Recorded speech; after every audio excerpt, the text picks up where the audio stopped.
Shalom saudaraku yang dikasihi oleh Tuhan Yesus Kristus. Hari ini kita akan bersama-sama kembali merenungkan kebenaran firman Tuhan, yaitu di bawah satu tema, kurang percaya maka akan binasa. Firman Tuhan yang melandasi bagian ini terambil dari Matius pasal 8 ayat 25 sampai 26. Firman Tuhan berkata demikian, maka datanglah murid-muridnya membangunkan dia. Katanya, Tuhan, tolonglah kita binasa. Ia berkata kepada mereka, mengapa kamu takut? Kamu yang kurang percaya. Lalu bangunlah Yesus menghardik angin dan danau itu, maka danau itu menjadi teduh sekali. Saudaraku yang dikasihi Tuhan Yesus Kristus, ketika kita masih hidup di dunia ini, tentu kita tidak akan terlepas dari yang namanya persoalan. Tidak lepas dari yang namanya pergumulan. Pasti juga akan mengalami sakit, penyakit, atau persoalan-persoalan lainnya. Karena kita masih ada di dunia ini.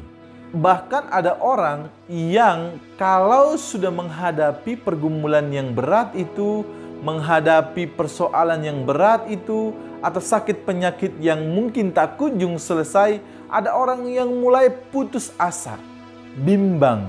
Bahkan ada juga orang yang ingin mengakhiri hidupnya. Mungkin sudah berdoa kepada Tuhan, memohon Tuhan menolong, Tuhan memberikan jalan, Tuhan memberikan kesembuhan, tapi seolah-olah Tuhan diam dan tidak menjawab apa yang sedang ia doakan. Nah, saudaraku yang dikasihi oleh Tuhan Yesus, teks yang sudah kita baca tadi itu menceritakan di mana Yesus bersama-sama dengan murid-muridnya berada di sebuah perahu, dan pada saat itu Yesus tertidur. Nah, ketika Yesus sedang tertidur, mengamuklah angin ribut dan membuat para murid pada saat itu ketakutan. Nah, oleh karena ketakutan mereka dan kepanikan mereka, mereka membangunkan Yesus. Di sana katanya, Tuhan, tolonglah kita binasa. Namun kalau kita perhatikan di sini jawaban Yesus, lalu Yesus menjawab, mengapa kamu takut? Kamu yang kurang percaya. Nah, saudaraku yang dikasihi Tuhan Yesus, dari bagian ini kita bisa melihat bersama-sama. Terkadang ketika kita menghadapi persoalan yang berat, pergumulan yang berat, sakit penyakit yang mungkin tidak kunjung sembuh, dan kita beranggapan bahwa Tuhan tidak mendengar atau tidak menolong kita. Sebenarnya situasi itu sama halnya ketika pada saat itu murid-murid sedang mengalami ketakutan, kepanikan ketika mengamuknya angin ribut di danau itu. Mengapa kita seringkali menganggap atau berpikiran bahwa Tuhan tidak menolong kita? Karena seringkali takaran yang kita buat mengukur kemahakuasaan Tuhan itu dengan takaran yang terbatas dari manusia yang berdosa. Dan kita kadang lupa sebenarnya Allah lebih tahu kapan Dia menolong kita, memberkati kita, atau melepaskan kita, atau menyembuhkan kita dari sakit penyakit yang sedang kita alami.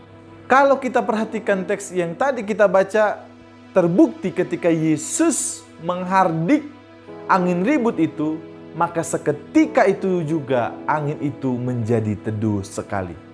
Maka dari bagian ini mau mengajarkan kepada kita, kita tidak boleh mendikte Tuhan semau dan sesuka apa yang kita inginkan.